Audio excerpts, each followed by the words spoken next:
Meus queridos irmãos e irmãs, celebramos hoje o dia de São Jerônimo. Para os devotos de Santa Teresinha, hoje é o dia do seu feliz Natal para o céu, dia do falecimento de Santa Teresinha, o dia em que ela entra na glória.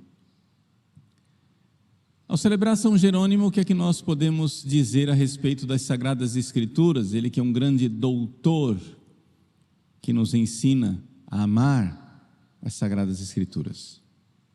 Vejam, o nosso ambiente cultural está manchado pela atitude negativa dos protestantes com relação às Sagradas Escrituras. Então nós precisamos primeiro colocar alguns pontos bem claros.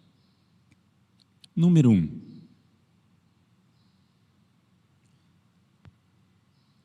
A Bíblia é a palavra de Deus, mas a palavra de Deus não é a Bíblia. Explico. A palavra de Deus é uma pessoa,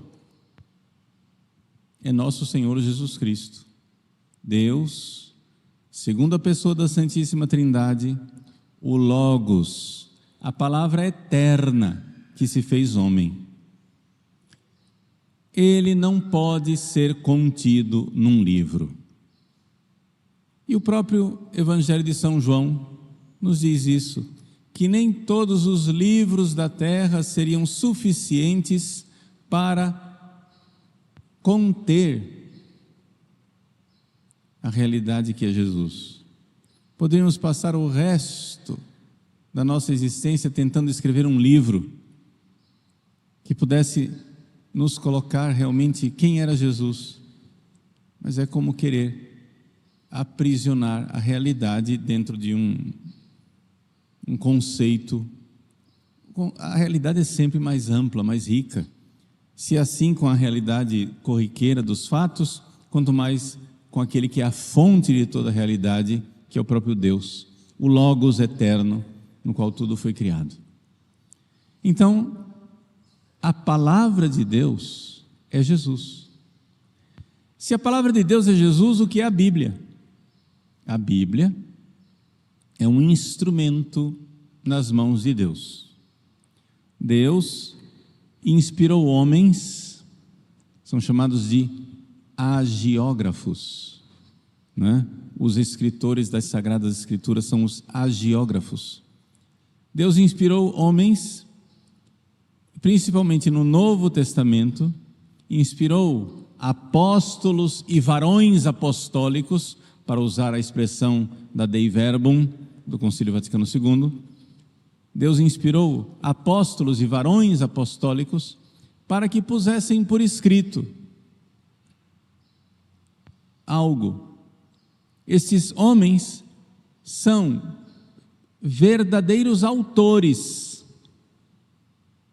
Não pensemos que a Bíblia foi escrita assim, que o Espírito Santo pousou no ombro do apóstolo e ficava ditando, cochichando para o apóstolo o que é que ele tinha que escrever no Evangelho. Não foi isso. Deus inspirou esses sagrados autores. O conteúdo que está ali é um conteúdo inspirado por Deus e não contém erro. Mas cada autor humano é verdadeiro autor das Sagradas Escrituras. Ou seja, eles de fato escreveram, cada um com a sua capacidade. Você vê, quem estuda o grego, vê claramente que o grego de São Lucas é um grego mais fluente do que o grego de São Marcos, por exemplo. Não é? Então, você vê que existe capacidades diferentes dos vários autores, escolha de vocabulário. Eles são verdadeiros autores, humanos, mas foram assistidos por Deus. Mas não para por aí. Deus que assistiu estes sagrados autores, assistiu também a igreja. Por quê? Porque na época que os 27 livros do Novo Testamento foram escritos, só nota de rodapé para os incautos, os 27 livros do Novo Testamento são os mesmos 27 livros que estão no Novo Testamento dos protestantes, não tem diferença nenhuma. A diferença de livros é só no Antigo Testamento, e nós não vamos entrar nesse debate hoje. Vamos ficar naquilo que é o mais importante, que é o Novo Testamento, ok? Que é o centro da revelação, que fala de Jesus. Os 27 livros do Novo Testamento para os católicos são os mesmos 27 livros para os protestantes. Idêntico. Pois bem, Deus não somente inspirou esses apóstolos e varões apostólicos para escrever esses 27 livros que nos falam de Jesus. Deus também inspirou a igreja. Porque no meio desses livros havia tantos outros, havia uma biblioteca inteira. Se nós formos fazer a lista, haveria centenas de livros que poderiam estar na Bíblia, e não estão. E então, nos primeiros séculos da era cristã, Deus inspirou a igreja para que ela reconhecesse quais dos livros que estavam lá escritos eram de fato os livros inspirados por Deus, compondo assim uma lista que nós chamamos de cânon das Sagradas Escrituras. O que é o cânon das Sagradas Escrituras? É uma lista composta pela igreja, dizendo: este livro vem de Deus, aquele outro lá, não. Sim, nós vamos aceitar este evangelho de São Marcos, mas esse outro evangelho de São Marcos, carpocraciano, inventado pelos gnósticos em Alexandria, esse aqui vai para o lixo. Sim, nós vamos aceitar esta carta de São Paulo, mas essa outra carta aqui, escrita por suposto São Barnabé, isso daí não, isso aí vai ser rejeitado. Sim, nós vamos aceitar o livro do Apocalipse, mas esse outro livro aqui, o Pastor de Hermas, nós não vamos aceitá-lo. Ele tem coisa boa, mas não é da Bíblia, não faz parte. Nós vamos aceitar os relatos da infância que estão no Evangelho de Mateus e de São Lucas, mas nós não vamos aceitar os relatos da infância que estão lá no Evangelho de São Tomé.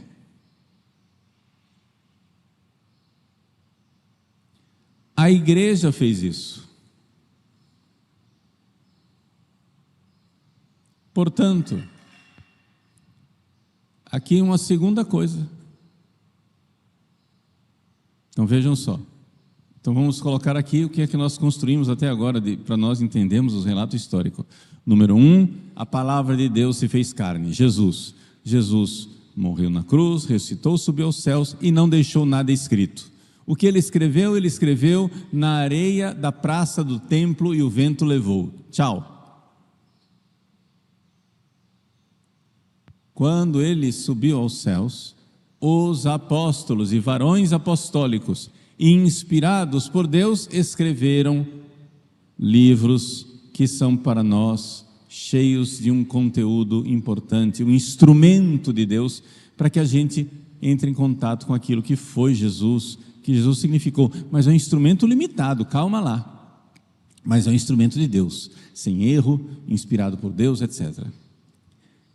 Depois, a igreja, ao longo dos séculos, porque levou pelo menos 3 séculos de briga, para dizer quais eram os 27 livros do Novo Testamento. Os protestantes acham que a Bíblia caiu do céu com um zíper e tudo. Isso não aconteceu. Foram 3 séculos de debates em que a Igreja Católica a Santa Igreja Católica nos deu os 27 livros do Novo Testamento. Aí os protestantes vêm com esta lorota de que a igreja se corrompeu com Constantino. Bom, se a igreja se corrompeu com Constantino, então a igreja que deu a vocês a Bíblia já estava corrompida. Então, meu irmão, boa viagem. Boa sorte. Porque você cortou o galho no qual você estava sentado. Você crê na Bíblia, mas não crê na igreja que deu a você a Bíblia.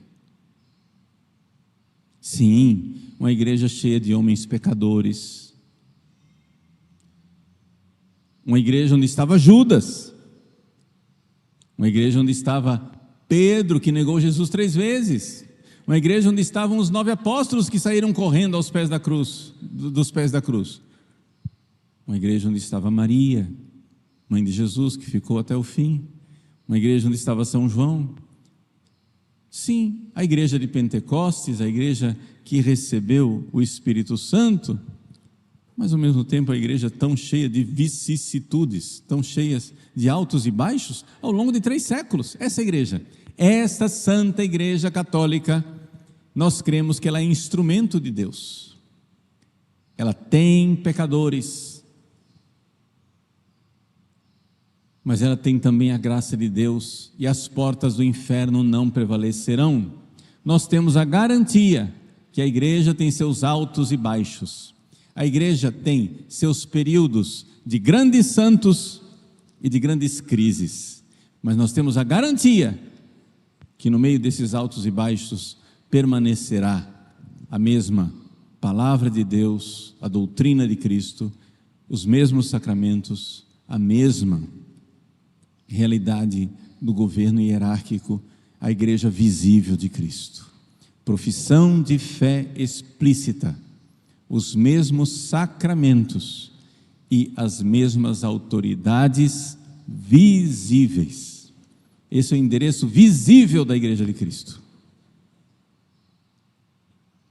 Se nós não crermos nesta igreja visível, sim, cheia de falhas e de pecadores, mas com a garantia de Cristo, de que as portas do inferno não prevalecerão, nós não podemos ter as Sagradas Escrituras.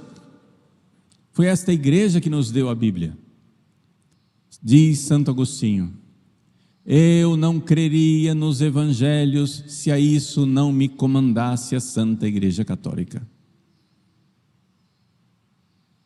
Então, meus queridos, vejam só, qual é a nossa garantia?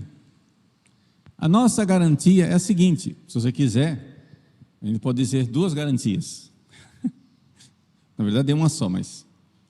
Garantia número 1, que não é verdadeira garantia, é só constatação. Garantia número 1, vai ter briga até o fim. Ou seja, se Jesus diz que as portas do inferno não prevalecerão, essa é a garantia número 2, a verdadeira garantia, é porque vai ter uma briga entre o inferno e a igreja até o fim. As pessoas não entendem isso. Se Jesus disse, as portas do inferno não prevalecerão, e que a Santa Igreja Católica continuará inabalável até o fim, o pressuposto dessa frase é que haverá conflito todos os dias até o fim. É óbvio.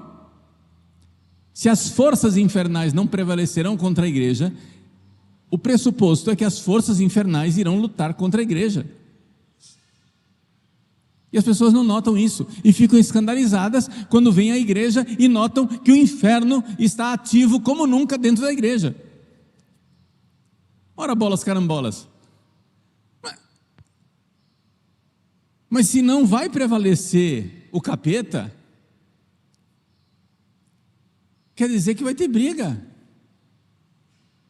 Nós acabamos uma quaresma de São Miguel. Quem não viu a luta? Na sua própria vida, na sua família, no seu dia a dia. Mas se a luta existe na sua vida, o que é que você quer que não exista na igreja? que não exista entre os bispos, padres, papas. Eles também lutam, como lutaram os apóstolos.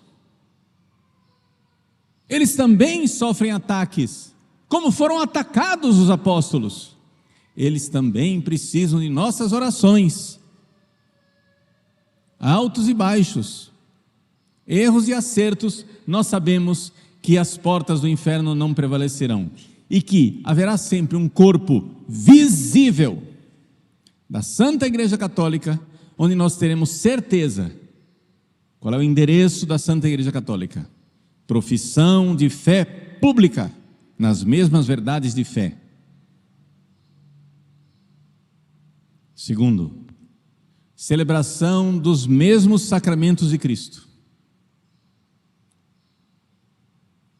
Terceiro, a mesma hierarquia identificável, às vezes mais santa, às vezes mais pecadora. A mesma hierarquia, aquele corpo de apóstolos visível. O corpo de apóstolos de Cristo, na sexta-feira e no sábado santo, era um corpo visível. Uns fugiram, um se enforcou, o outro negou, mas era um corpo visível.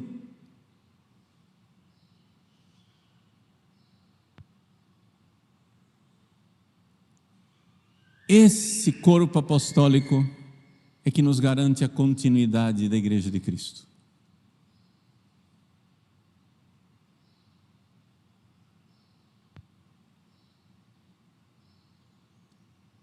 Este corpo visível da Igreja é que nos deu as Sagradas Escrituras. Todos os domingos nós nos levantamos e dizemos: creio na Bíblia. Não, nós não dizemos isso, creio na Bíblia.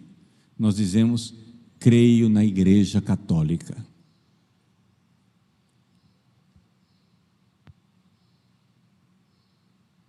Eu creio na Igreja Católica e por isso creio na Bíblia. Porque se eu não crer na Igreja, nesse corpo visível e identificável durante os séculos, sobre o qual as portas do inferno não prevalecerão, se eu não creio nisso, meus irmãos, eu não terei Bíblia. Porque de onde vieram esses 27 livros? Então vamos recordar de onde veio a Bíblia. A palavra é uma pessoa divina, que se fez carne e habitou entre nós, é Jesus. Esta palavra viveu aqui e escolheu 12 apóstolos. Jesus não escreveu Bíblia, mas escolheu 12 apóstolos. Se deu conta disso? Quando Jesus quis fundar a sua santa igreja, como outrora no Antigo Testamento havia 12 tribos, nos 12 filhos de Jacó, Jesus escolheu 12 homens e nesta coluna dos 12 apóstolos fundou sua igreja. Olhem para as paredes da nossa igreja e vocês vão encontrar lá 12 cruzes espalhadas na igreja e colocadas de propósito numa coluna. Aquela bolacha de granito ali que tem uma cruz. São 12, pode contar. São os 12 apóstolos que mantêm o edifício de pé. Eles são os fundamentos da igreja. No fim dos tempos, no Apocalipse, quando São João, no Apocalipse, vê a noiva, a esposa descer do céu, ele não viu uma Bíblia descendo do céu. Ele viu a Nova Jerusalém com 12 apóstolos como fundamento.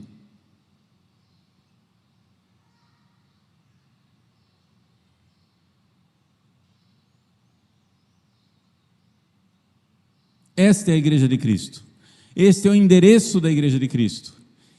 E é nesse endereço que está a Bíblia. E é na fé desta igreja que nós lemos a Bíblia. Não é possível ler a Bíblia sem ser católico. Por quê? Possível é, no sentido assim, que qualquer um pega e lê. Mas não é factível você ler e entender a Bíblia realmente, sem ser profundamente católico, porque, como nos recorda o Papa Leão XIII, a Bíblia deve ser lida no mesmo espírito com o qual ela foi escrita.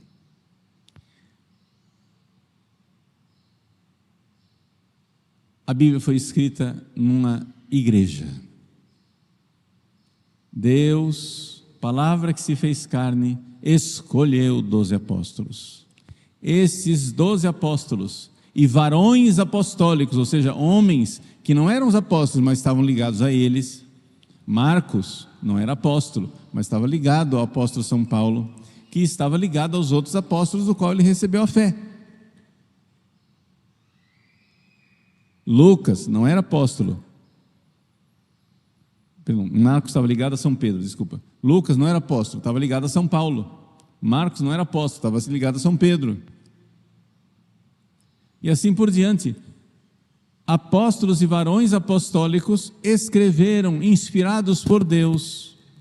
Esses hagiógrafos escreveram a Bíblia no meio de uma pletora de livros, de uma biblioteca de livros, onde depois a igreja, com os sucessores dos apóstolos, papas e bispos, foi dizendo: esse é inspirado, esse outro não, esse sim, esse não.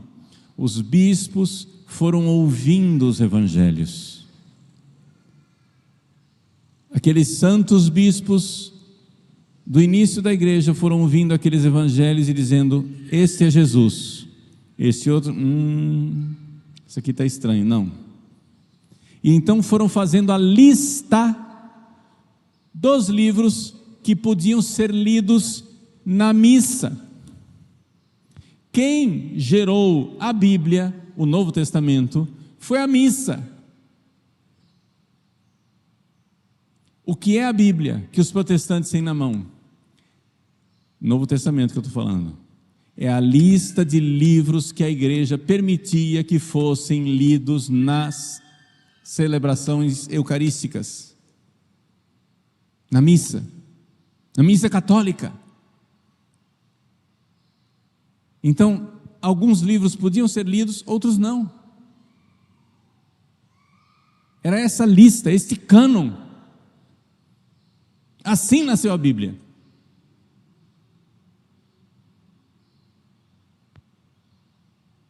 Quem gerou o Novo Testamento foi a missa. Aí eles jogam fora a missa e ficam com a lista. Não, você cortou o galho no qual você estava sentado.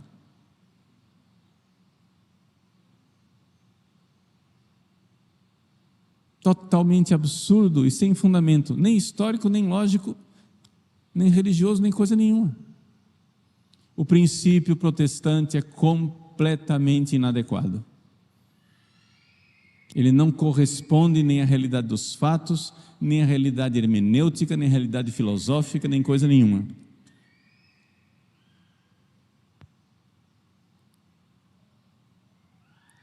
Se você está simpatizando com a igreja protestante, saia deste barco furado. Não é à toa que cada pastor que briga e discute com o outro funda uma nova igreja. Porque já que eles não creem na igreja, e cada um interpreta do jeito que quer, a Bíblia é um livro flutuando no ar, de onde cada um tira o que quer. A Bíblia diz tudo e o contrário de tudo. Só depende do pastor. Não pode ser assim.